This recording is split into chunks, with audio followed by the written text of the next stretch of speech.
le Rav Yossi Amar, le chaliard du Rabbi de toute la Seine-et-Marne. Je ne compte pas les kilomètres qu'il parcourt tous les jours, que ce soit dans les prisons, dans les hôpitaux, dans les maisons de retraite.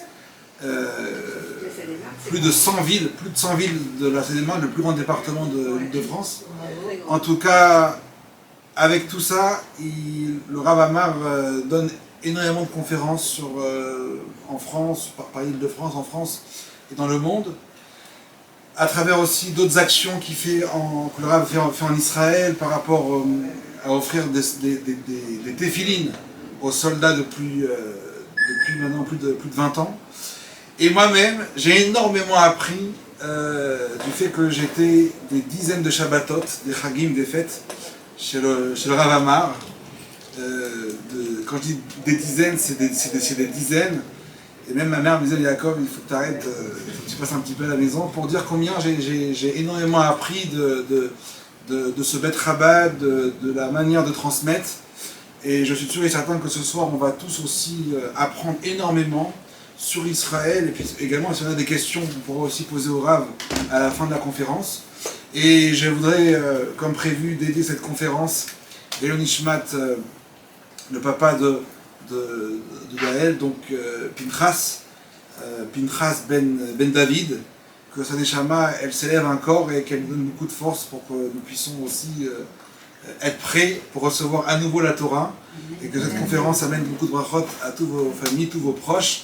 Merci par avance au Rav. Bonsoir à tous et bonsoir à toutes, la majorité. On n'est pas transparent, mais on va essayer. Ça c'est pour le live, pour tous ceux qui nous regardent en direct sur le Torah.fr, tous ceux qui nous suivent et tous ceux qui verront le replay de la conférence ce soir. Alors c'est vrai que le sujet, le thème qu'on m'a demandé de parler ce soir, c'est comment Israël gagne.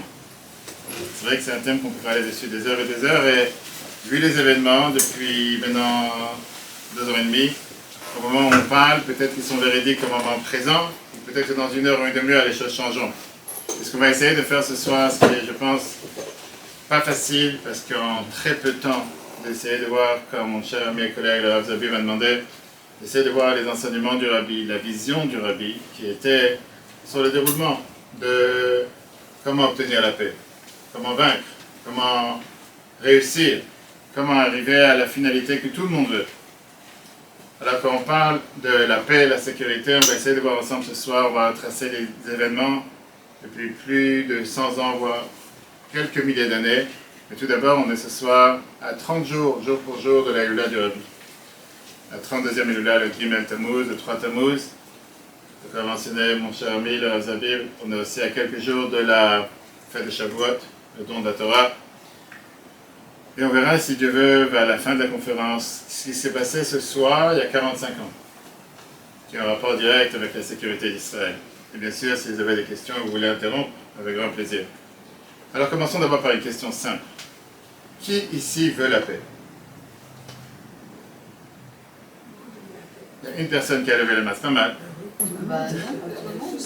Tout le monde veut la paix. Bien sûr que tout le monde veut la paix. On a la question, elle est, qui ne veut pas la paix? Qui ne rêve pas d'une Israël tranquille? Qui ne rêve pas de familles qui vivent sans sirène? Qui ne rêve pas des soldats qui rentrent chez eux? Qui ne rêve pas d'enfants qui dorment sans peur, sans crainte? Qui ne rêve pas d'un Moyen-Orient où les Juifs ne doivent plus se justifier pour exister? Tout le monde veut la paix. Maintenant, deuxième question qui est plus difficile, qu'est-ce qu'on appelle la paix? Vivre sans les armes, enfin sans les... Vivre sans les armes. Alors, je vais vous poser plusieurs questions. Vous allez faire un choix. Est-ce que la paix, c'est simplement une absence de tir pendant quelques semaines? Ou bien c'est une belle photo entre dirigeants? Ou bien c'est une signature sur un papier? Ou bien un communiqué international? Ou bien céder un territoire, recevoir des promesses et espérer que l'ennemi respectera sa parole? Ou bien la paix véritable, c'est autre chose? La Torah nous enseigne que la paix n'est pas un slogan. La Torah nous dit que la paix, c'est une responsabilité. Qui veut dire une paix qui protège des innocents, ça c'est une vraie paix. Une paix qui empêche la prochaine guerre, ça c'est une vraie paix. Une paix qui donne à les enfants la possibilité de dormir en sécurité, ça c'est une vraie paix. Mais une paix qui met des vies en danger, c'est pas une paix. C'est une pause avant la prochaine tragédie. Et c'est ici qu'on va essayer ce soir de détailler quelle était la vision du Rabbi sur la paix en Israël. Le Rabbi n'a jamais été contre la paix. Au contraire, le Rabbi voulait la paix. Mais une vraie paix. Une paix durable. Une paix qui est solide. Une paix qui ne s'effondre pas au premier changement politique. Une paix qui ne dépend pas de promesses fragiles, mais une paix qui ne donne pas à l'ennemi le temps de se réorganiser. Le Rabbi a refusé toute sa vie une paix construite sur l'illusion, la faiblesse, la peur de l'opinion publique, ou la mise en danger des vies juifs. Une paix qui met des vies en danger, ce n'est pas une paix. C'est une menace déguisée en paix. Alors avant de parler de paix, il faut d'abord savoir qui nous sommes. Donc on va aller depuis le début, avant Gaza, avant l'Iran, avant le Hezbollah, avant les accords de paix, avant l'ONU, avant 1973, avant 1967, avant 1948. La première question, pourquoi la terre d'Israël appartient-elle au peuple juif? Pourquoi c'est notre terre? C'est eux qui l'ont habité les premiers. C'est eux qui l'ont habité les premiers. Alors dites-moi, vous avez dit Ils sont quoi? arrivés les premiers. Elle était promise. On est arrivé les premiers, et vous dites? C'est écrit. Qui d'autre? Qu'est-ce que vous voulez dire? Vous ne voulez pas vous mouiller, comme on dit. Vous prenez la parole. Ok. Alors, il y a plusieurs réponses. Ok. Il y en a qui disent parce que les Juifs ont vécu là-bas depuis des milliers d'années. Certains vont dire parce que Jérusalem est au centre de notre histoire. D'autres vont dire parce que nos patriarches ont marché dans la terre d'Israël. Les prophètes, ils en parlaient. Le temple s'y trouvait, Beth Amikdash. Les Juifs n'ont jamais cessé de prier vers Jérusalem. Après la Shoah, le peuple juif avait besoin d'un refuge parce que l'ONU a voté, parce qu'Israël a été reconnu par les nations, parce qu'Israël a gagné des guerres. On peut comme ça lister des dizaines et des dizaines d'arguments qui sont tous valables. Pourquoi la terre d'Israël nous appartient? Tout ça c'est vrai. Mais ce ne sont pas les arguments les plus forts. Pourquoi? Parce qu'un argument politique peut toujours être contesté par un autre argument politique. Un argument historique peut toujours être minimisé. Un argument humanitaire peut toujours être retourné contre nous. Un vote à l'ONU peut être suivi par un autre vote de l'ONU. Une reconnaissance internationale peut être donnée aujourd'hui et contestée demain. Elle aurait bien insisté sur une vérité qui est beaucoup plus profonde. La terre d'Israël appartient au peuple juif parce que Dieu l'a donnée à Abraham, Isaac et Jacob et à leurs descendants. Et ça remonte il y a plus de 3500 ans. Va vers le pays que je te montrerai. Ça, c'est ce que Dieu dit à Abraham. Et ça, c'est le début de l'histoire de notre peuple. L'histoire juive. Dieu lui promit la terre. Cette promesse a été répétée à Isaac. Elle a été répétée aussi à Jacob, à Jacob. Ce n'est pas une conquête politique. Ce n'est pas un accident historique. Ce n'est pas une faveur internationale. C'est une alliance. Et c'est pourquoi Rashi, commentateur de la Torah, dès le premier verset du Chumash, pose une question extraordinaire. Pourquoi la Torah elle commence par le récit de la création du monde? Pourquoi elle ne commence pas directement par la première mitzvah donnée au peuple juif, qui était de se faire un calendrier? Rashi répond que la Torah commence par la création du monde pour dire au monde: Dieu est le créateur du ciel et de la terre. Il a créé le monde et il a donné la terre à qui il veut. S'il a donné la terre d'Israël au peuple juif, ce n'est pas un vol, ce n'est pas une occupation, c'est sa volonté. Et ça, c'est fondamental. Parce qu'Israël, si elle ne sait pas pourquoi elle est là, elle finira toujours par s'excuser d'être là. Alors la question, comment peut-on défendre une maison si l'on n'est même pas capable de dire qu'elle nous appartient? Et voilà pourquoi le Rabbi a insisté tellement qu'avant de défendre ses frontières, Israël d'abord doit savoir défendre sa vérité. Un pays doit avoir une armée puissante. Il peut y avoir des avions, des chars, des missiles, des hommes de fer, des services secrets, de la technologie. Mais si au fond, il doute de la propre légitimité, sa force devient hésitante. Le Rabbi ne voulait pas seulement une armée forte, il voulait une conscience forte. Il ne voulait pas seulement des frontières sécurisées, il voulait un peuple qui sache pourquoi il a le droit et même le devoir de se défendre. Mais attention, cette clarté, ça ne veut pas dire qu'on est arrogant. Ce n'est pas de la haine, ce n'est pas un mépris des autres peuples. Au contraire, la Torah dit clairement que chaque être humain, il est créé à l'image de Dieu. La vie d'un juif est sacrée. La vie d'un non-juif est sacrée. La vie d'un innocent est sacrée. Et justement parce que la vie est sacrée, on ne peut pas laisser des assassins recommencer. La morale n'est pas de laisser le mal agir pour avoir l'air gentil. La morale n'est pas de donner une nouvelle chance à ceux qui promettent de tuer un corps. La morale n'est pas de confondre compassion et faiblesse. La vraie morale, c'est de protéger les innocents. Alors passons à la deuxième étape. Une fois que nous savons pourquoi Israël appartient au peuple juif, il faut poser une autre question. Que doit faire Israël lorsqu'elle est menacée? Est-ce qu'Israël doit attendre d'être attaqué? Est-ce qu'Israël doit attendre que des civils soient tués? Est-ce qu'Israël doit attendre que les ennemis qu'ils aient déjà frappés pour pouvoir dire « maintenant nous avons le droit de répondre, riposter » Ou bien la Torah nous donne une autre version, ou une autre vision des choses. La Torah, elle a appelé Torah Traim, Torah de vie. Rambam, Maïmonide, dans les lois de Shabbat, chapitre 2, la halakha 3, il dit que quand quelqu'un il a une vie est en danger, on doit transgresser le Shabbat pour le sauver. Pas avec hésitation, pas avec lenteur, pas en disant attendons de voir, mais on doit agir immédiatement. Dans les lois de Yesodé à Torah, les bases de la Torah, chapitre 5 à la Chaïm, Rambam explique que presque toutes les mitzvot sont repoussées lorsqu'une vie est en danger. Le Talmud, dans le traité Sanhedrin, page 72a, enseigne le principe du rodef, qui veut dire, lorsqu'une personne poursuit quelqu'un pour le tuer, on n'attend pas que le meurtre soit accompli. On doit agir pour sauver la victime. Alors si je vous pose une question, si la Torah demande d'agir pour sauver une seule vie, que demande-t-elle lorsqu'un pays entier est menacé? Et la réponse elle est évidente. La Torah ne glorifie pas la guerre, la Torah ne cherche pas la violence, la Torah ne célèbre pas le sang. Mais la Torah dit, quand la vie est menacée, l'inaction c'est pas de la sagesse. L'inaction peut devenir une faute. La Torah sanctifie la vie. Et parfois, justement parce que la vie est sacrée, il faut empêcher une attaque avant même qu'elle ne se produise. Analysons 1967 pour ceux qui étaient présents.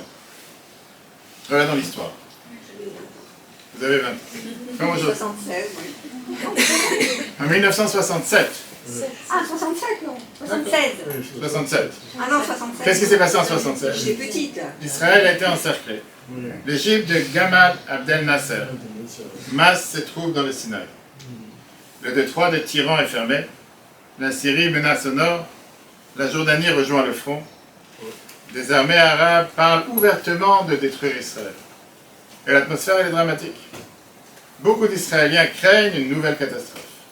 Le peuple juif, à peine 22 ans après la Shoah, entend à nouveau des appels à sa destruction. Et Israël est là face à une question terrible. Attendre d'être attaqué ou agir avant que l'ennemi ne frappe.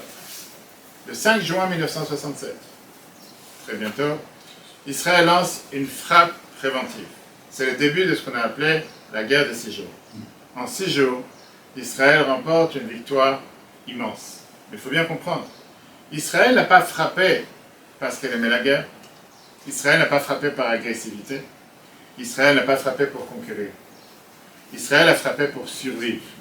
En 1967, Israël a voulu frapper pour empêcher sa destruction. Et c'est ce que le rabbi voyait ici, une leçon fondamentale. Lorsque le danger est clair, lorsque la menace est réelle, lorsqu'une attaque se prépare, attendre pour paraître plus moral peut devenir profondément immoral. Parce qu'au final, qui paye le prix de l'attente? Les soldats, les familles, les enfants, les civils. Analysons ce qui s'est passé 6 ans plus tard, 1973. L'histoire prend une autre direction.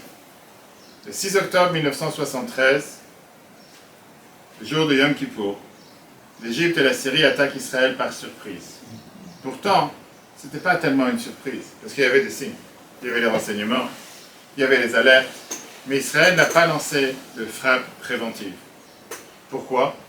Parce qu'il y avait des pressions diplomatiques, parce qu'on craignait d'être accusé d'agression, parce qu'on voulait préserver le soutien américain, parce qu'on ne voulait pas que le monde clairement dise que c'est nous qui avons commencé, mais le prix il a été terrible. Le prix il a été terrible parce que des milliers de soldats tombèrent, des dizaines de milliers de blessés, des familles furent brisées et le pays fut traumatisé, plus les otages, etc. En 1967, Israël a été critiqué, mais vivant. En 1973, Israël a voulu éviter la critique et a payé le prix du sang. Cela ne veut pas dire qu'Israël doit toujours frapper. Cela ne veut pas dire qu'une menace justifie une opération. Cela ne veut pas dire que la force remplace la réflexion. Ça veut dire une chose beaucoup plus précise. Que quand les experts militaires savent qu'un danger réel se prépare et que des vies sont en jeu, la décision ne peut pas être dictée par la peur de l'opinion mondiale ou l'opinion internationale. Quand il s'agit de sauver des vies, l'hésitation peut devenir une faute morale. Je vous pose la question. Que vaut l'approbation du monde si elle est obtenue au prix de vies juives? Analysons ensemble la doctrine 329. L'un des points les plus importants que l'abbé a répété des centaines de fois. Et juste pour entendre des discours comme l'abbé les prononce en yiddish, avec une telle peine, et parfois ça dure pendant 1 heure, 1 heure et demie, de cris, parfois de larmes. Le Shulchan Aruch, le code de loi juif, Orach Chaim, chapitre le Siman 329 à la Chassis, parle d'une ville juive qui est située près d'une frontière. Eh bien, le code de loi juif nous dit la phrase suivante. Si des ennemis viennent même pour prendre des choses apparemment insignifiantes, comme du foin ou de la paille, on doit réagir immédiatement, même le Shabbat. Pourquoi? Parce que dans une ville frontière, rien n'est petit. Une petite intrusion peut ouvrir une brèche. Une brèche peut devenir un point d'appui. Un point d'appui peut devenir une base ennemie. Une base ennemie peut devenir une menace pour toute la population. La source talmudique citée de cette idée du Shulchan Aruch, du Code de loi juif, la doctrine 329, se trouve dans le traité Eruvin, page 45a. Et elle se reliait à l'histoire du roi David, soit de la ville de Keila, dans Shmuel 1, chapitre 23. David, il apprend que les Philistins attaquent la ville de Keila. Il interroge Dieu, et c'est à ce moment-là qu'il agit pour défendre la ville. Et le message est clair. Lorsqu'une ville frontière est menacée, on ne dit pas c'est qu'un petit problème local. On comprend qu'une menace locale peut devenir une menace nationale. Et ça, c'est la doctrine 329. Et elle est d'une actualité brûlante. Quelqu'un peut dire, mais ce n'est qu'un petit territoire. C'est qu'une colline. C'est qu'un passage. Ce n'est qu'une route. C'est qu'une concession symbolique. C'est qu'un geste diplomatique. Mais la Torah répond non. Une petite brèche peut devenir une catastrophe. Le papier promet, mais le terrain protège. Un traité peut promettre. Un diplomate peut rassurer. Un dirigeant étranger peut garantir. Une force internationale peut être annoncée. Mais le terrain, lui, ne ment pas. Qui contrôle les hauteurs? Les hauteurs, les routes. Qui contrôle les frontières? Qui contrôle les tunnels? Qui contrôle les armes? Qui contrôle les passages? Qui contrôle la profondeur stratégique? Et ça, ce sont les vraies questions qu'il faut se poser. Alors, regardons les frontières. Les frontières défendables d'Israël, ce sont quelques kilomètres qui peuvent sauver tout un pays. Israël est un pays minuscule, la taille de l'État du New Jersey aux États-Unis. Dans certains endroits, avant 1967, Israël n'avait que quelques kilomètres de largeur entre la mer et la ligne ennemie. Dans un grand pays, perdre quelques kilomètres peut être une concession. En Israël, quelques kilomètres peuvent être une question de vie ou de mort. Prenons le Golan. Le Golan n'est pas seulement un territoire. Le Golan, c'est une hauteur stratégique. Avant 1967, les localités israéliennes en contrebas étaient menacées depuis les hauteurs syriennes. Après 1967, le contrôle israélien du Golan a changé la réalité sécuritaire. Alors lorsqu'on parle de rendre un territoire, il faut poser les vraies questions. À qui? Avec quelle garantie? Que se passera-t-il quand le régime changera? Que se passera-t-il si les terroristes prennent le contrôle? Que se passera-t-il si les garanties internationales disparaissent? Un territoire stratégique, ce n'est pas seulement une carte. C'est parfois la différence entre une population protégée et une population exposée. Il en va de même pour l'Arava comme pour Aqaba. Qui c'est qui sait sur la carte située Aqaba et Arava? Exact, bravo. Vous étiez là-bas? Oui. Vous étiez en Jordanie? On s'est mariés en 68, on a fait Sharm el-Sheikh, on a fait tout ça. Et vous êtes... Comment tu voyages? Une seconde. Et vous êtes parti à Aqaba en Jordanie? Oui. Oui. Vous êtes rentré, sorti comme si c'était... Oui, avec un taxi, et puis nous Alors je vais vous dévoiler la secret, vous pouvez faire ça aujourd'hui aussi. C'était ouvert. Il n'y a pas de frontière, c'est ouvert aujourd'hui aussi. Non, c'est C'est l'année là, de- vous pouvez y c'est aller en l'année de taxi. notre mariage alors. Aujourd'hui, c'est la frontière de centaines de kilomètres d'Israël qui a presque aucune protection. Si vous savez aujourd'hui comment Israël part de ce territoire, de cette séparation entre Israël et la Jordanie, des centaines de kilomètres de frontières, que tout passe. Malheureusement. Il n'y a pas vraiment moyen de protéger cette frontière. Et c'est un des plus grands soucis qu'Israël a aujourd'hui. Mais ça, c'est une parenthèse, parce qu'on a parlé d'une touriste ou une présente qui était à Aqaba. Alors, l'Arava, c'est la grande vallée déserte qui descend de la région de la mer Morte jusqu'à Eilat. Ça, c'est l'Arava. Elle forme une partie de la frontière naturelle entre Israël et la Jordanie. Aqaba, c'est une ville portuaire de Jordanie, au bord de la mer Rouge, juste en face de Eilat en Israël. Alors, quand je disais tout à l'heure, quand on parle des terrains, des territoires, il en va de même pour l'Arava comme pour Aqaba, et pour toutes les zones qui semblent parfois techniques ou éloignées, mais qui ont une importance militaire immense. L'histoire de la question d'Aqaba en 1906 montre déjà que certaines zones géographiques, apparemment secondaires, peuvent avoir une portée stratégique considérable. Et ça, c'est ce que le rabbi insistait à des centaines de reprises. La sécurité ne se juge pas seulement selon des slogans, elle se juge selon la réalité sur le terrain. Avançons à 1978-79. En 1978, qu'est-ce qui s'est passé? Le Liban. Ça, c'est un peu plus tard, on va y arriver. 1978, qu'est-ce qu'il y a eu juste avant?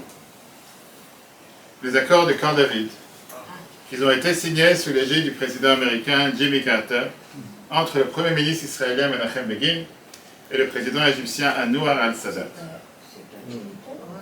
Non, il n'était pas encore dans l'histoire. Il est arrivé beaucoup plus tard. En 1900, j'avais passé un peu trop longtemps à Aqaba. Le soleil. En 1979. On n'a que le droit d'y aller après. Exactement. C'est vrai qu'en 1967, pour reparler de la Jordanie, Oui. la faute fatale qu'ils ont fait de pouvoir rentrer pour se mêler dans une guerre qui n'était pas la leur, c'est ce qui a fait qu'Israël a repris la vieille ville de Jérusalem et le mur de lamentation, le Kotel. Si jamais ils ne se seraient pas mêlés, au départ il n'y avait aucun plan de reprendre Jérusalem et le Kotel. Ça, c'est pour la parenthèse, le bon Dieu a fait en sorte qu'ils se mêlent, nos amis jordaniens, pour qu'on puisse avoir le Kotel de retour, alors que pendant 19 ans on n'avait pas mis les pieds là-bas. Ça, c'est la parenthèse. En 1979, Israël et l'Égypte signent ce qu'on appelait un traité de paix. Elle est demandée aujourd'hui à Tzahal quelle est la plus grande menace qu'on a du côté des Égyptiens. Avec, depuis le 7 octobre et avant, parce qu'on sait très bien qui a fait passer les armes au Hamas pour qu'ils s'arment avec de tels armements comme une vraie armée, pas juste une milice. Et quand on sait combien ils se sont battus pour qu'on ne prenne pas le tir Philadelphie, ce qu'on appelle aujourd'hui ce couloir de Philadelphie. Et toutes ces armes qui passaient à travers l'Égypte avec lesquelles pourtant nous sommes en paix. Notre traité de paix depuis 1979, que jusqu'à aujourd'hui, la semaine dernière, pas plus tard que la semaine dernière, des exercices militaires de l'Égypte sur le terrain du Sinaï, à la frontière d'Israël. Contre qui? Qui leur veut du mal? Qui est là pour leur vouloir quoi que ce soit? Et fermons cette parenthèse.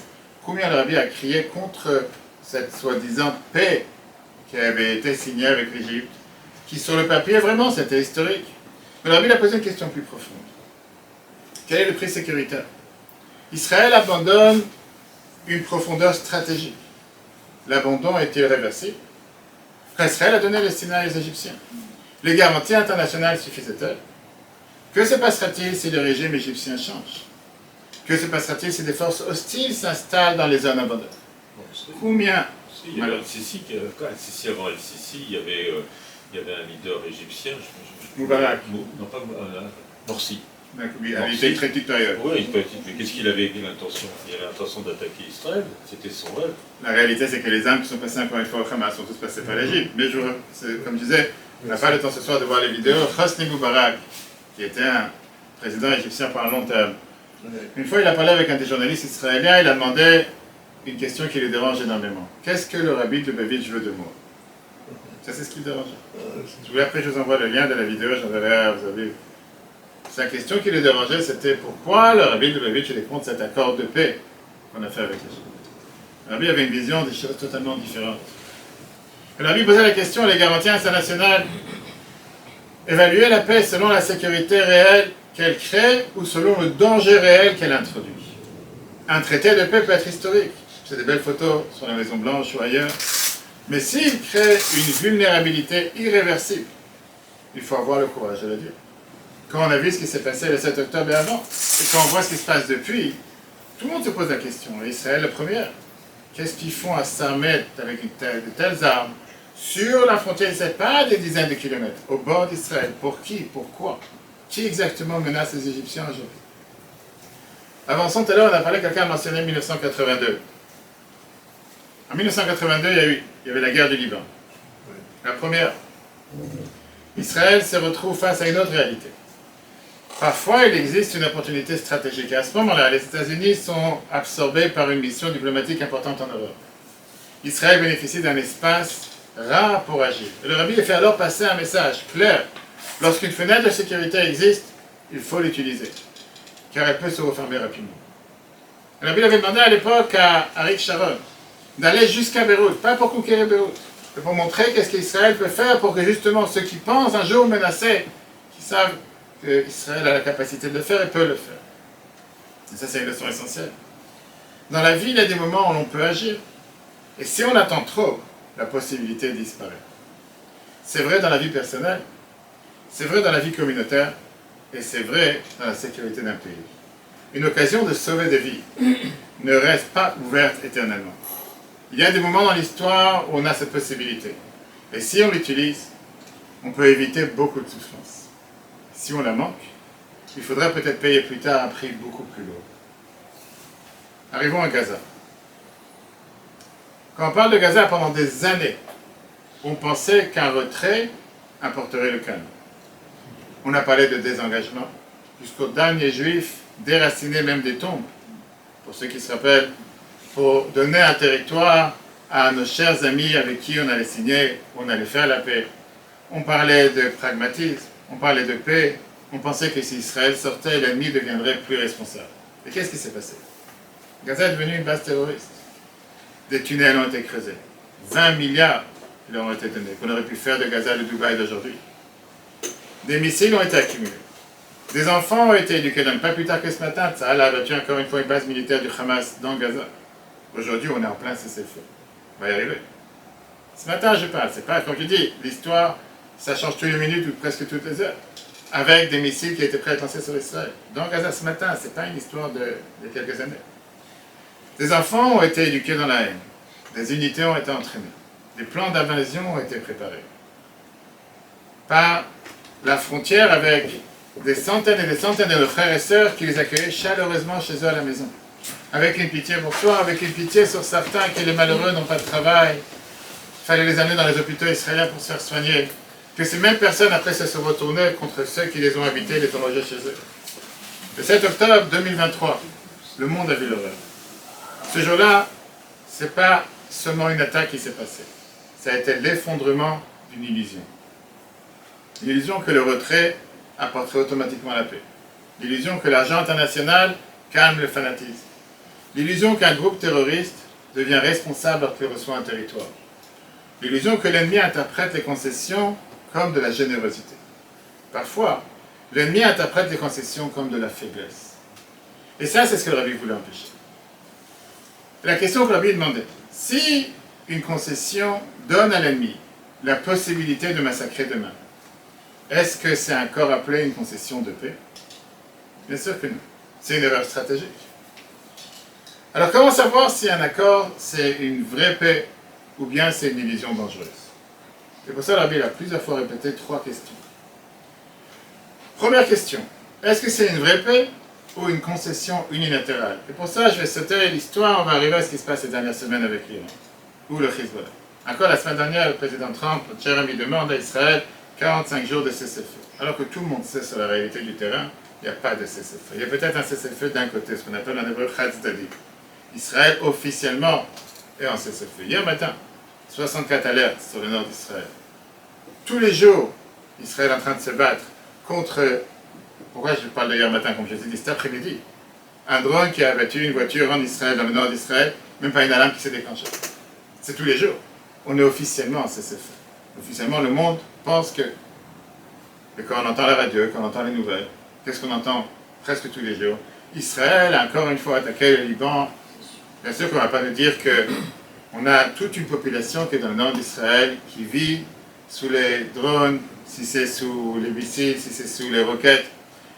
Pas depuis une semaine, 2 semaines, pas depuis ce soi-disant cessez-le-feu. Depuis tellement longtemps.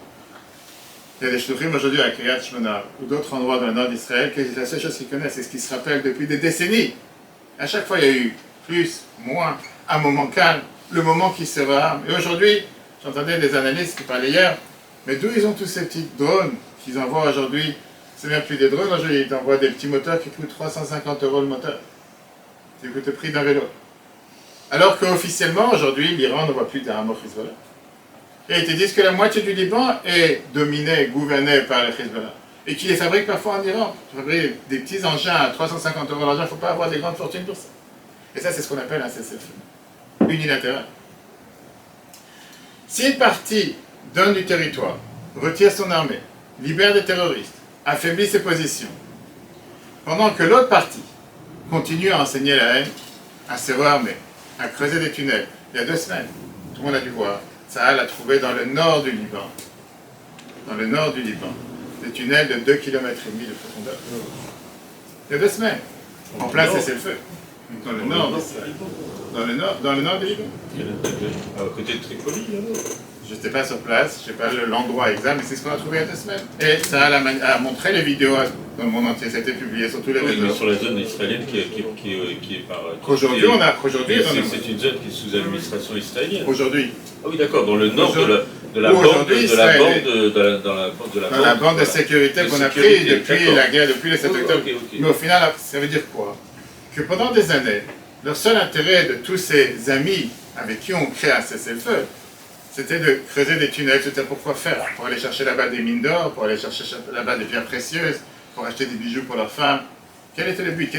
Des tunnels de 2,5 km de profondeur où on pouvait passer des engins à l'intérieur. Exactement comme on a découvert après sur Gaza. De longueur, vous voulez dire? De profondeur? De longueur, 2,5 km de longueur. Ça, c'était il y a 2 semaines. Mais encore une fois, je ne pense pas qu'on nous raconte tout ce qu'on trouve et tout ce qu'on voit. Mais ça, c'est ce qui se passe il y a 2 semaines en plein cessez-le-feu. Pourquoi je parle d'il y a 2 semaines? La semaine dernière, ça a fait savoir pourquoi ils ont trouvé encore. Ça, c'est l'ambassade d'Israël aux États-Unis, qui est aujourd'hui en train de négocier avec les Libanais à Washington, qui fait savoir qu'on a trouvé la semaine dernière un endroit avec 8000 missiles du côté du Liban. Ah oui, parce que Mais officiellement, on est en cessez-le-feu. Officiellement, on est là, en pause, et on est en paix. On est en train de... Le but dit que si c'est pour retirer son armée, libérer les terroristes, affaiblir des positions, pendant que l'autre partie continue à enseigner la haine, à se rearmer, à creuser des tunnels, à glorifier les assassins et à promettre la destruction d'Israël, c'est pas une paix. Comme j'ai dit tout à l'heure, ça s'appelle une concession unilatérale, ou en beau terme aujourd'hui, politiquement correct, ça s'appelle un cessez-le-feu d'un côté. Un mauvais accord n'est pas une paix imparfaite, c'est une menace signée. Alors la deuxième question, est-ce que c'est réversible ou irréversible? Une erreur politique peut parfois être corrigée. Aujourd'hui, Israël négocie avec le Liban. Mais le Liban, ce sont les amis d'Israël. La partie du Liban qui aime Israël. Mais la moitié du Liban, ce n'est pas le Liban, c'est le Hezbollah. Quand on entend un cher président, pour ne pas citer son nom, parce qu'on est en live, qui vient et qui dit que c'est contre le droit international, il faut défendre les Libanais, Israël est pour, le Liban et Israël parlent la même langue. Mais c'est comme si on négociait avec pas la bonne personne. Parce que ce n'est pas avec eux qu'il faut négocier. Mais il ne faut pas oublier que ceux qui siègent aujourd'hui au Liban sont aussi le Hezbollah, font partie du gouvernement. Et donc la question, c'est qu'une erreur politique peut parfois être corrigée. Mais si Israël abandonne une position stratégique, retire ses soldats, détruit ses infrastructures de défense, ou laisse un ennemi s'installer dans une zone vide, revenir en arrière peut coûter très cher. On n'en tient pas à la première guerre du Liban. On a déjà eu une, deuxième, troisième. Et la troisième question, avant d'arriver à la réalité sur le terrain aujourd'hui, est-ce qu'Israël connaît-il vraiment sa force? Israël est très forte militairement. Elle est avancée technologiquement. Elle est indispensable stratégiquement. C'est un allié majeur pour l'Occident, pour ceux qui veulent le reconnaître ouvertement ou ceux qui ne veulent pas l'admettre ouvertement. Israël connaît le terrain mieux que n'importe quel diplomate étranger. Alors pourquoi Israël parfois négocie, surtout dans le passé, comme si elle était faible? Pourquoi Israël parfois va agir comme si elle doit s'excuser d'exister? Parce que le problème n'est pas seulement militaire, le problème c'est psychologique. Un peuple qui passe son temps à s'excuser d'exister finit par négocier contre lui-même. Et c'est pour ça que la Bible nous enseignait comme quoi la sécurité passe avant la politique. La sécurité passe avant la politique parce que la vie passe avant la diplomatie. La diplomatie est importante. Les alliances sont importantes. Les relations internationales sont énormément importantes. L'opinion publique est importante. Mais rien de tout ça ne peut passer avant la vie. Rappelons-nous la doctrine 329. Parce que ceux qui donnent des conseils depuis l'étranger, même si ce sont considérés des amis ou des États amis ou des présidents amis, ne vivent pas toujours avec les conséquences de ces conseils.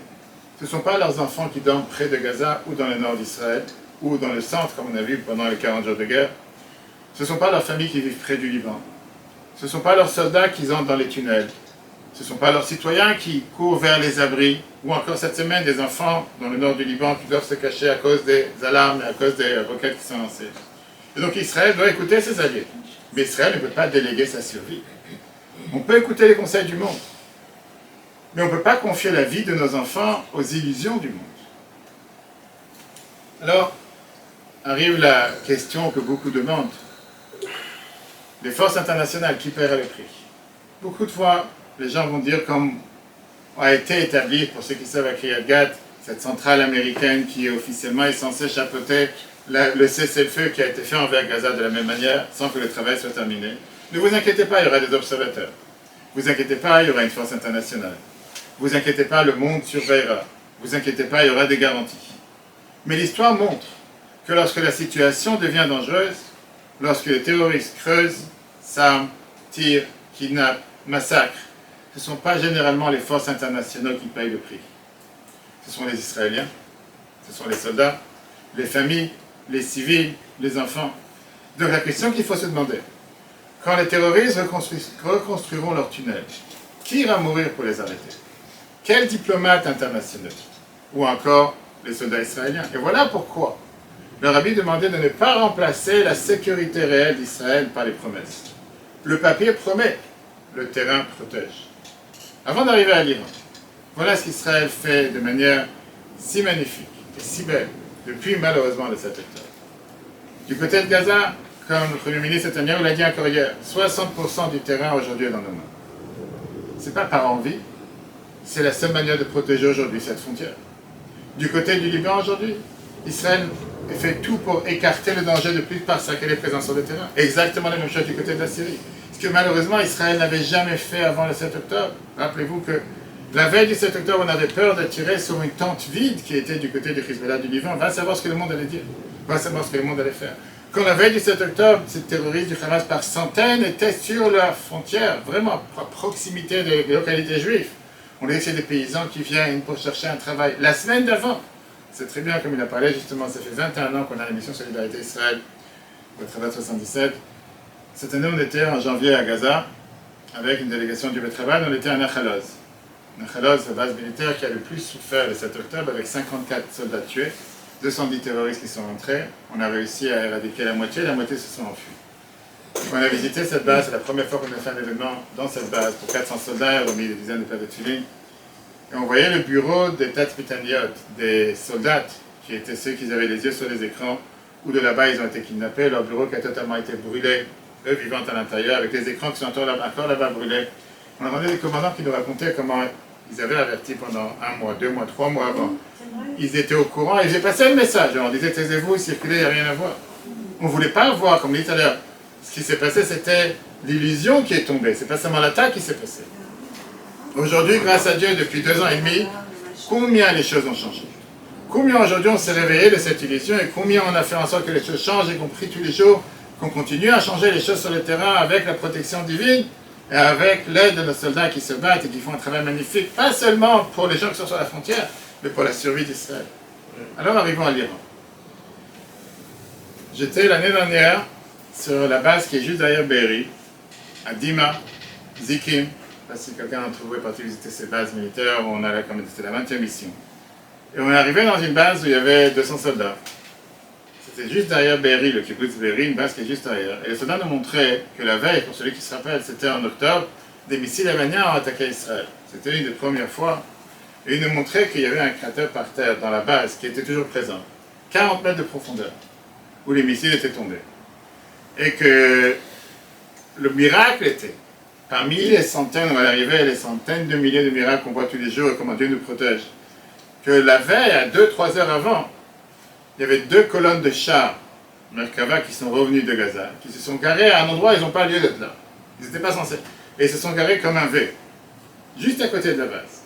Ces 2 colonnes de chars qui se sont garées à 7 à 8 heures du soir ont stoppé cet éclat du missile qui a éclaté à 40 mètres de profondeur, juste à côté. Alors que juste dans les tentes, en face, il y avait 200 soldats qui étaient en train de dormir. S'il n'y aurait pas eu ces 2 colonnes de chars qui étaient là stationnées, tout l'éclat de ce missile qui a éclaté aurait fait un massacre. On a réveillé les soldats au milieu de la nuit pour aller recouvrir le trou, pour que les Iraniens ne savent pas qu'ils ont réussi à toucher une des bases ou des bases à côté. Mais les soldats qui nous montraient les photos et les vidéos étaient en train de nous dire comme quoi la protection divine elle est là tous les jours. Comme quoi Dieu nous protège à chaque instant. Et ça, c'était encore une fois, j'ai dit, c'est une vieille histoire, parce que ça, c'est une histoire qui s'est passée il y a maintenant 2 ans. Depuis, on a vu ce qui s'est passé ces derniers 40 jours, la guerre des 40 jours et les protections de Dieu à chaque instant. Alors, quand on parle de l'Iran n'est pas seulement un pays lointain. C'est une puissance qui était une puissance, qui finançait avec armes et soutien de forces hostiles à Israël. Le Hezbollah, le Hamas, les milices, les réseaux terroristes, des menaces directes, et pas seulement autour d'Israël, dans le monde. Et la question nucléaire rend cette menace encore plus grave. En 2025-2026, la question du programme nucléaire iranien reste au centre des préoccupations internationales. L'AIEA, dirigée par Raphaël Grossi, a souligné les difficultés d'inspection et les inquiétudes liées à l'uranium hautement enrichi iranien. Alors oui, ça fait plus que rire, comme malheureusement, et j'aurais dit, peut-être parfois ça fait pas rire quand on entend des dirigeants internationaux qui viennent dire comment Israël et les États-Unis ont osé commencer à attaquer un pays, les droits internationaux. Comme si on a attaqué ici des gens qui ne sont jamais fait du terrorisme, que pendant 47 ans, ils n'ont fait que menacer la planète et tuer combien de gens sur leur territoire et dans le monde, inclus en Israël. Et mettons ça de côté. La logique de la Torah dit la chose suivante. Ne soyez pas agressifs. Ne cherchez pas la guerre. Mais ne soyez pas naïfs. Si une menace existentielle se développe, il faut agir avec clarté. Et le Rabbi a ajouté ici une dimension spirituelle. Face au danger, il faut renforcer la défense physique, mais aussi la défense spirituelle. Tfilin, mezouza, Torah, éducation juive, unité du peuple juif, confiance en Dieu. Un peuple fort a besoin de soldats, mais aussi d'une arme. Le Rabbi ne disait pas le fait que prier, le Rabbi ne disait pas non plus de compter que sur l'armée. Les deux, on a besoin. Et on a besoin des soldats qui soient présents sur le terrain pour se battre. Et on a besoin de se rappeler à chaque instant comme Baruch Hashem, grâce à Dieu, depuis maintenant le 7 octobre, le langage des dirigeants israéliens a changé. Quand on entend le Premier ministre parler sans arrêt que grâce à l'aide de Dieu, que Bezat Hashem on va gagner, c'est devenu monnaie courante qui pensait de parler d'une manière pareille avant le 7 octobre. Les soldats eux-mêmes, comment ils sont fiers, avec pas seulement les prières, avec les tefilines d'ailleurs, ça fait maintenant il y a 50 ans. En 1967, on va commencer maintenant la 50e année. Qu'à la guerre des 6 jours, le Rabbi avait lancé cette campagne des tefilines, de s'assurer que tous les soldats qui sont sur les tanks et les chars, qui puissent mettre un tefilin en rappelant ce que la Gemara nous dit, que quand on met les tefilines sur la tête, les nations du monde voient les tefilines sur nous, et à ce moment-là, ils vont craindre le peuple juif. Le Rabbi demandait de s'assurer que les soldats ont des tefilines, c'est la raison pour laquelle, à travers 77, on a lancé cette mission depuis 21 ans. Le Rabbi disait les deux vont ensemble. Agir concrètement et se renforcer spirituellement. On n'a pas parlé du Nord. Quand on regarde le Nord, le Hezbollah n'est pas seulement une petite organisation locale. C'est une armée idéologique, financée, armée, entraînée, avec des missiles, des drones, des tunnels et une présence menaçante au nord d'Israël. Même lorsqu'il y a ce qu'on appelle une trêve, la question est, le Hezbollah il est désarmé, ces tunnels sont neutralisés, ces missiles sont supprimés, le sud du Liban cesse d'être une base d'attaque. Est-ce que les habitants au nord d'Israël peuvent-ils rentrer chez eux en sécurité? Est-ce qu'au moment où on parle aujourd'hui, ce soir, est-ce qu'ils dorment tranquilles sans avoir des alarmes, des sirènes qui sonnent, voire des drones comme cet après-midi qui tombent sans alarme? Si la réponse est non, alors la menace est là. Une trêve n'est pas forcément une paix. Un silence temporaire n'est pas forcément une sécurité durable. Et c'est exactement ça la logique du rabbi. Ne pas se laisser impressionner par les mots. Regardez la réalité. Et c'est ce qu'on voit encore une fois quand on a entendu le président Trump revenir de Chine la semaine dernière, au vendredi, je pense, disant « Maintenant, Israël va continuer avec 45 jours de cessez-le-feu avec le Liban. » Peut-être dans les mots, c'est magnifique. On sait très bien, encore une fois, Israël, la réalité sur le terrain, tout le monde le sait. Alors parlons des accords régionaux. En 2020, les accords d'Abraham ouvrent une nouvelle étape avec les Émirats arabes unis, le Bahreïn, le Maroc, le Soudan. Et ces accords ont créé une nouvelle dynamique régionale. Est-ce que c'est positif? Oui, cela peut l'être. Le rabbi n'était pas contre la paix. Le rabbi n'était pas contre les relations diplomatiques. Le rabbi n'était pas contre les accords. Mais il posait toujours la même question à les centaines de dirigeants, commandants, généraux, voire premiers ministres qui venaient le visiter. À quel prix? Si un accord apporte des relations économiques, diplomatiques, stratégiques, sans mettre Israël en danger, c'est très bien. Mais si l'accord exige des concessions dangereuses, voire l'exemple avec l'Égypte qu'on a mentionné tout à l'heure, des retraits irréversibles ou un affaiblissement sécuritaire, il faut être extrêmement prudent. Concernant l'Arabie Saoudite, le rabbi en a parlé. Il faut se souvenir d'une chose, que des régimes qui semblent solides peuvent s'effondrer rapidement. Le tsar russe semblait solide. Le Shah d'Iran semblait solide. Et pourtant, ils sont tombés. Donc Israël ne peut pas fonder sa sécurité sur la stabilité supposée d'un régime étranger. Un accord avec un régime peut être utile, mais Israël ne doit jamais payer cet accord avec une concession sécuritaire irréversible. Encore une fois, le rabbi n'était pas contre la paix, il était contre l'illusion. Il ne disait pas ne signez jamais, il disait ne signez pas votre vulnérabilité. Et là est toute la différence.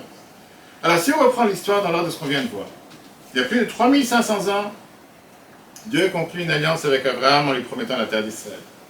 Cette promesse a continué avec Yitzhak et avec Jacob.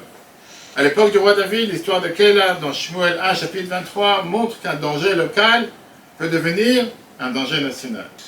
Le Talmud dans Hérouvine 45a, il développe cette logique. Le Shulchan Aruch, le code de loi juif, dans Rechaim 329.6, il demande et il nous rappelle l'obligation de défendre une ville frontière, même le Shabbat, même lorsque la menace paraît mineure. En 1906, la question d'Aqaba montre l'importance stratégique de certains points géographiques. En 1967, Israël agit préventivement face à une menace existentielle et remporte la guerre des 6 jours. En 1973, Israël hésite avant Yom Kippour et paye un prix terrible. En 1978-79, quand David pose la question de paix sécuritaire d'un accord de paix. En 82, pendant la guerre du Liban, le rabbi insiste sur l'importance d'utiliser une fenêtre d'opportunité lorsqu'elle existe. En 2020, les accords d'Abraham ouvrent une nouvelle dynamique régionale. Le 7 octobre 2023, le Hamas commet un des massacres les plus terribles, qui montre tragiquement ce qui arrive lorsque l'illusion sécuritaire s'effondre. En 2025-2026, les défis continuent. Gaza, l'Iran, le Hezbollah, le Liban, l'Arabie Saoudite, pression internationale, cessez-le-feu fragile, sécurité régionale. Et à travers toute cette chronologie, le message revient. La paix durable ne vient pas de la faiblesse, elle vient de la clarté. Alors, chers amis, partageons maintenant ce qui s'est passé ce soir, il y a exactement 45 ans. Qui se rappelle? Il y a 45 ans, jour pour jour.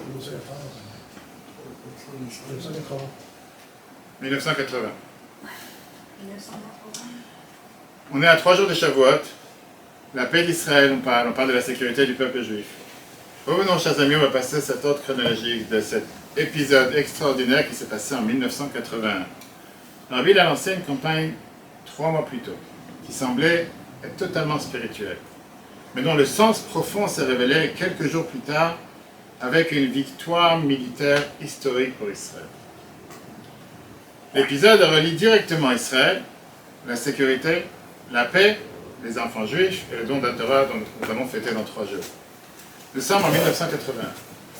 Le 15 avril 1981, c'est aussi en hébreu le 11 Nissan. Le 11 Nissan, c'est le jour de la naissance du Rabbi. Le jour où le Rabbi rentre dans sa 80e année. J'ai eu la chance de célébrer avec le Rabbi son 80e anniversaire en 1982. Et là, le Rabbi lance une campagne nouvelle. Écrire un Sefer Torah spécial pour les enfants juifs. Chaque enfant, garçon ou fille, avant Bar ou Bat Mitzvah, peut et doit recevoir une lettre dans un Sefer Torah écrite dans la vieille ville à Jérusalem. Au début, les gens sur place, au mois de Nissan. En avril, on aurait pu penser que c'était une belle campagne éducative. Rapprocher les enfants de la Torah, leur donner une lettre, les connecter au peuple juif. Mais très vite, on comprend que le Rabbi voit beaucoup plus loin. Et comme beaucoup de campagnes que le Rabbi lançait, que parfois, au moment présent, on ne voyait pas exactement avec nos yeux où le Rabbi va en venir et qu'est-ce qui se passe dans les mondes en général.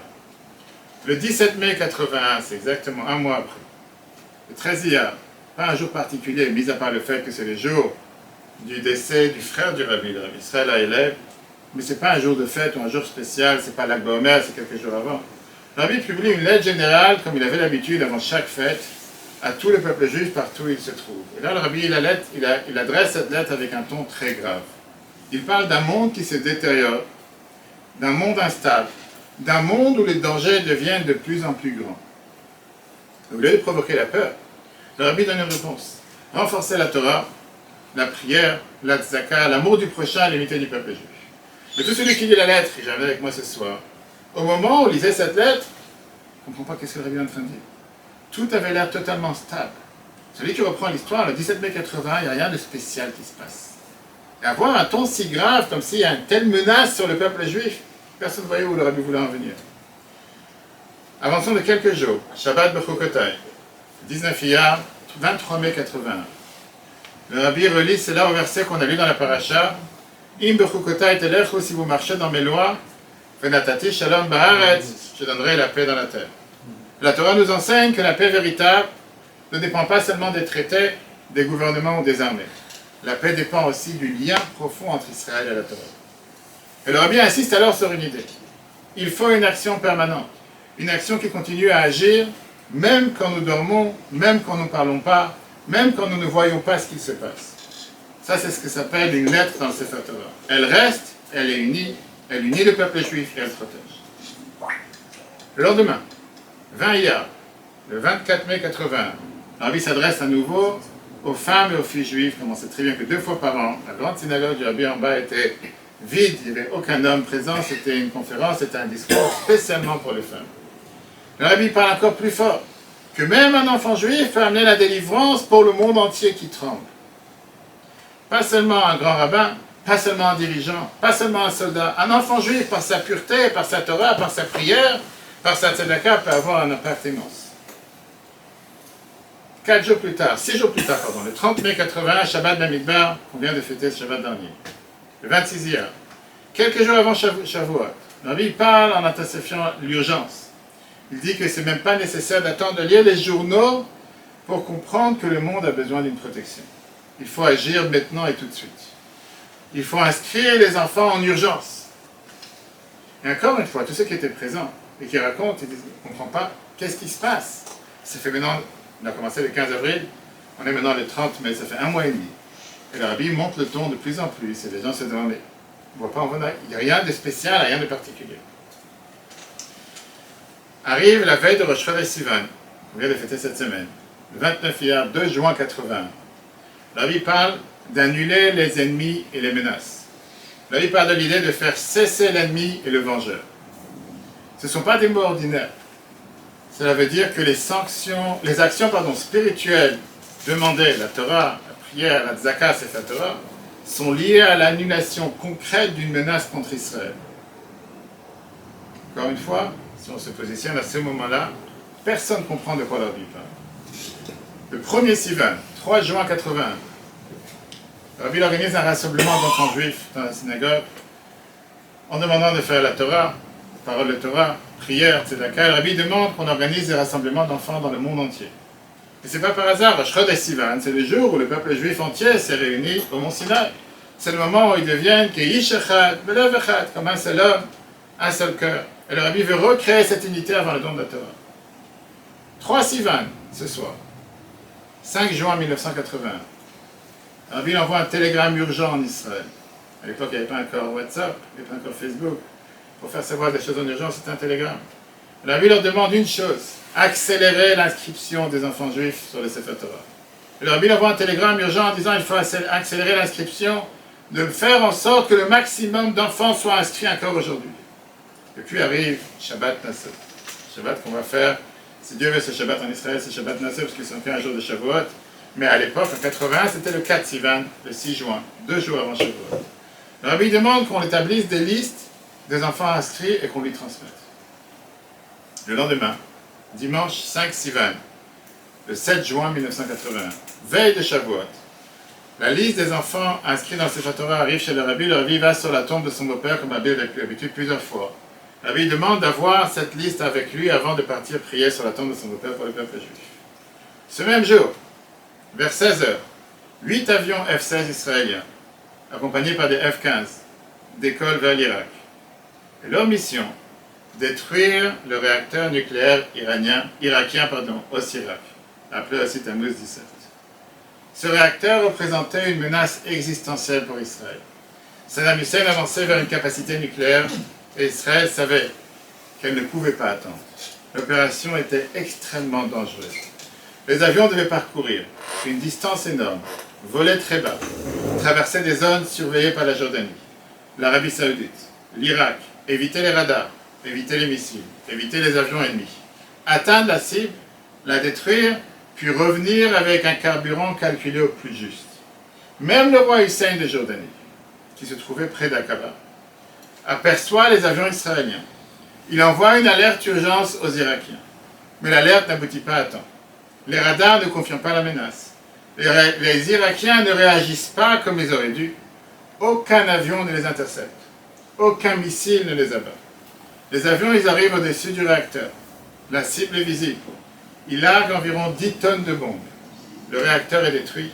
Puis ils reprennent la route vers Israël, environ 90 minutes plus tard. Vers 19h, tous les avions sont de retour. Tous les pilotes reviennent vivants. Au moment où je parle, c'est en plein Shavuot chez le rabbi à New York. Mais pas les nouvelles. Le monde entier et le peuple juif fête Shavuot. Après Shavuot, le monde entier apprend ce qui vient de se passer. Israël a détruit le réacteur nucléaire irakien. Menachem Begin dira que cette opération a sauvé Israël d'une seconde Shoah. Je vous rappelle, 10 ans, jour pour jour, avant que le même Saddam Hussein largue 39 missiles Scad sur Israël. Si jamais, 10 ans plus tôt, Israël n'aurait pas agi, on va savoir qu'est-ce que ces missiles auraient pu contenir. Et là, tout le monde comprend rétroactivement. On comprend pourquoi le rabbi parlait d'un monde dangereux. On comprend pourquoi il parlait d'urgence. On comprend pourquoi il demandait Torah, prière et tzedaka. Et on comprend pourquoi il demande d'unir tous les enfants juifs dans un Sefer Torah précisément juste avant Shavuot. À la veille du don de la Torah, quand Israël doit être uni comme un seul homme, avec un seul cœur, le rabbi unit les enfants juifs du monde entier dans la même Torah. Le rabbi demandait justement l'importance que quand on connaît qu'un enfant juif est né, que la même mot puisse être avec une lettre qui appartient à un enfant en France, la deuxième lettre à un enfant en Amérique, la troisième lettre à un enfant en Israël. Aujourd'hui, on a la chance, on finit bientôt le 9e Sefer Torah pour les enfants juifs.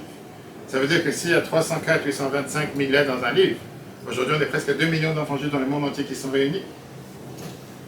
Mais la Bible disait qu'au même moment qu'on unit les enfants juifs, une menace nucléaire contre Israël est détruite. Et la leçon elle est immense. Parce que la sécurité d'Israël exige une armée forte, des pilotes courageux, des dirigeants responsables. Mais derrière la victoire physique, il y a aussi une force spirituelle, l'unité d'Israël autour de la Torah. C'est ça que le monde a compris après coup. La campagne du Rabbi, ce n'était pas seulement une campagne pour les enfants, c'était une campagne de protection, de paix, d'unité, de délivrance qui dure jusqu'à aujourd'hui. C'est qu'après la victoire que le monde a compris pourquoi le Rabbi avait lancé cette campagne. Avec une telle urgence. Parce que lorsque les enfants d'Israël sont unis dans la Torah, cette unité devient une force de protection pour Israël et une source de paix pour le monde. Mais ça, c'est ce qui s'est passé ce soir à 45 ans. On n'a pas besoin d'aller à 45 ans en arrière. Quand on a vu la quantité de missiles tomber sur Israël en 40 jours de guerre, il n'y a pas longtemps. Je ne parle pas de ce qui s'est passé en avril l'année dernière. Je ne parle pas de ce qui s'est passé en octobre il y a 1 an et demi. Quand nos soldats nous racontent les quantités d'explosifs qui se sont abattus, que c'est juste inimaginable de penser combien sont tombés dans des terrains vagues et combien ont frappé des zones habitables ou des zones où il y avait des maisons. Et effectivement, il y a eu des dégâts matériels. Et malheureusement, il y a eu aussi quelques morts. Et sans minimiser la vie de chaque être humain, mais les dégâts auxquels Israël se préparait, par chaque missile qui tombait, par les quantités d'explosifs qui sont abattus sur Israël. Quand on a vu combien la main de Dieu protège notre terre à chaque instant, Combien de fois on se disait, va savoir qu'est-ce qui peut arriver, combien on attend à 400 morts ou à 800 morts par jour. Qu'est-ce qu'on a vu dans toute cette guerre de 40 jours? Alors, chers amis, le premier devoir que nous avons ce soir, c'est de d'abord remercier Dieu pour les miracles. Qu'on a eu la chance de vivre dans cette terre messianique que nos ancêtres n'ont pas eu la chance de connaître. On vit dans une telle époque où on a la chance de voir les miracles de Dieu qui nous protègent à chaque instant. Et celui qui ne voit pas les miracles, c'est ou qu'il est aveugle, ou sourd, ou les deux à la fois. Et c'est vrai que je veux dire une parenthèse, en vivant en France, beaucoup de gens préfèrent se focaliser sur le point noir qu'il y a sur la feuille blanche, et que dès qu'il y a un missile qui tombe, et dès qu'il y a eu, mais regarde, il y a eu 2 morts, regarde, il y a eu 3 morts. Bien sûr, ça fait de la peine et c'est malheureux. Mais la quantité de morts qu'il aurait pu y avoir, et je n'ai pas le temps ce soir parce qu'il est tard de citer tous les endroits que c'était à Beth Shemesh, ou à Arad, ou à Kiryat Gat. Au moment vécu, on en a parlé au travail lors de Pessah, on a fait toute une heure et demie de miracles qu'on vient de vivre et qu'on vient de survivre. Mais ce n'est pas seulement il y a 2 ou 3 mois, c'est tous les jours. Quand aujourd'hui on entend tellement, alors oui, encore ce matin on a perdu un soldat, ça déchire le cœur. Mais il y a des centaines de milliers de soldats qui se battent sur le terrain, que ce soit à Gaza, que ce soit au nord du Liban. Que Dieu nous en préserve quand on sait quelle est la tension de nos ennemis, qu'est-ce qu'ils cherchent à faire et qu'est-ce qu'ils veulent faire à chaque instant. Et combien Dieu nous protège. Le premier devoir, alors bien, on a parlé énormément en 91, après la guerre de Golfe. L'importance que nous avons de remercier Dieu pour les miracles. Le monde voudrait parfois poser 2 valeurs. Soit Israël est forte, soit Israël est morale. Soit Israël se défend, soit Israël veut la paix. Soit Israël gagne, soit Israël garde son âme. Soit Israël protège ses enfants, soit Israël protège les autres peuples. Le Rabbi répond non. Israël peut être forte et morale. Israël peut se défendre et vouloir la paix. Israël peut protéger ses enfants et respecter la vie humaine. Israël peut utiliser la force non pas par haine, mais par responsabilité. La seule armée au monde qui fait savoir à des terroristes, on va bientôt attaquer ce bâtiment, cet endroit. Encore ce Shabbat, je dis encore une fois, ça bouge tellement vite. Quand on a tué cet architerroriste, le chef du Hamas, il fallait faire ce qu'on appelle une opération chirurgicale avec juste la chambre dans laquelle il se trouve et surtout pas faire descendre tout le bâtiment. Imaginons un instant les Américains faire une chose pareille. Imaginons une autre armée dans le monde agir de cette manière. Imaginons aujourd'hui une autre armée qui appelle des quartiers au Liban ou qui appelle des villages au Liban en leur disant « Je vous demande de sortir parce qu'on va bombarder tel endroit dans lequel se cache un dirigeant du Hezbollah. » Personne. Et avec ça, c'est nous les génocidaires. C'est Israël, le pays de l'apartheid. Et j'en passe tout ce qu'on entend à longueur de journée. Et comme l'a dit tout à l'heure, on n'est pas là pour s'excuser. Notre vision des choses, ce n'est pas à nous de vouloir s'excuser sur nos droits d'exister. Alors, quand un père protège son enfant, il n'est pas violent. Il est seulement responsable. Quand un soldat empêche un terroriste d'entrer dans une maison, il n'est pas agressif. Il sauve des vies. Quand un pays refuse un accord dangereux, il n'est pas extrémiste. Il est lucide. Être fort, ce n'est pas le contraire d'être moral. Parfois, c'est la seule manière d'être moral. La vraie paix ne se construit pas sur la peur. Elle se construit sur la vérité. La peur dit, cède et peut-être ils t'aimeront. La vérité dit, sois clair, sois fort, protège la vie. Et alors la paix aura une chance d'être réelle. La peur dit, ne provoque pas l'ennemi. La vérité dit, ne laisse pas l'ennemi croire qu'il peut recommencer. La peur dit, le monde va nous condamner. La vérité dit, le monde respecte souvent celui qui sait pourquoi il agit. Qui aurait pensé, il y a à peine 1 an, 2 ans, 3 ans, que les Émirats, les EUA, vont faire appel à Israël pour qu'Israël leur donne une dôme de fer pour protéger leur pays. Je dis, c'est juste un monde irréaliste dans lequel on vit. Mais c'est ce qui se passe. C'est la réalité sur le terrain. La peur dit, le monde va nous condamner, mais le monde respecte celui qui sait pourquoi il agit. La peur dit, signe maintenant et on verra après. La vérité dit, ce que tu signes aujourd'hui peut coûter des vies demain. Alors ce qu'on doit retenir de ce soir, la vraie paix n'est pas celle qui peut faire applaudir le monde pendant quelques jours. La vraie paix, c'est celle qui permet aux enfants d'Israël de dormir en sécurité pendant des générations. Le Rabbi nous a appris une chose essentielle. La paix, ce n'est pas un slogan. La paix, c'est une responsabilité. Une responsabilité envers les vivants, une responsabilité envers les soldats, une responsabilité envers les enfants, envers les otages, envers les familles, envers les générations futures. Et lorsqu'une décision met des vies en danger, même si elle est appelée paix, la Torah nous demande d'avoir le courage de dire « c'est pas la paix ». Parce que la vraie paix, c'est celle qui protège. La vraie paix, c'est celle qui dissuade le mal. La vraie paix, c'est celle qui empêche le prochain massacre. La vraie paix, c'est celle qui permet à Israël d'être fidèle à sa mission, sa terre, sa Torah et son peuple. Pas une paix fragile, pas une paix médiatique, pas une paix de slogan, pas une paix qui donne une bonne conscience au monde mais laisse Israël vulnérable.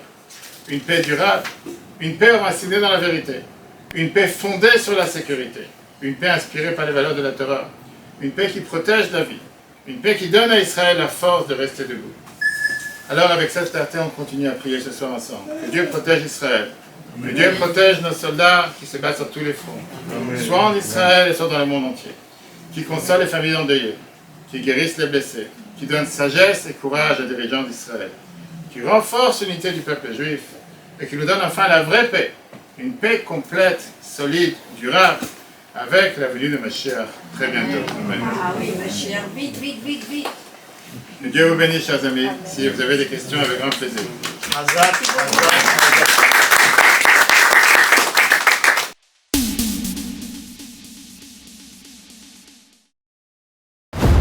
Eutora.fr, la Torah en live. Ce cours est proposé par Eutora.fr. Pour nous aider à continuer à diffuser les cours de Torah, vous pouvez faire même une petite contribution sur notre site www.eutora.fr dans l'onglet « Faire un don ». Retrouvez-nous aussi sur les réseaux sociaux.